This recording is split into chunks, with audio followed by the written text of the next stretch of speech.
کیا آپ جانتے ہیں کہ مشاہدہ اور کشف کیا ہے؟ اس ویڈیو میں آپ یہ سب جان پائیں گے۔ جب اللہ کسی بندے سے خوش ہوتے ہیں تو اس کی اصلاحات کی طاقت عام انسانوں سے کئی گنا بڑھ جاتی ہے۔ وہ دیکھنے لگتا ہے ایسے جہان جو ظاہری آنکھ سے پوشیدہ ہیں، اسے کشف کہتے ہیں۔ جہاں روح دیکھتی ہے جسم نہیں، جہاں آواز نہیں مگر باتیں سنائی دیتی ہیں، جہاں اجسام نہیں مگر موجودگی محسوس ہوتی ہے، وہ شخص جنات کو دیکھتا ہے، ان کی عبادت، ان کے شعر، ان کی دنیا۔ یہی مشاہدہ ہے کہ جب روح اس کائنات میں سفر کرتی ہے جو نظر سے پرے ہے۔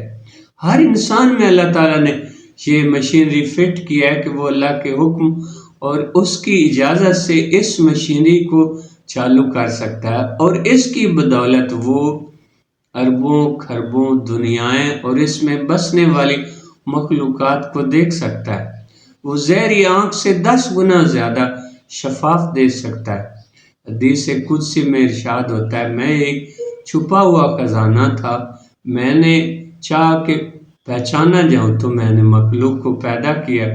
یہی ہے تخلیق کائنات کا راز کہ انسان اللہ کو پہچانے۔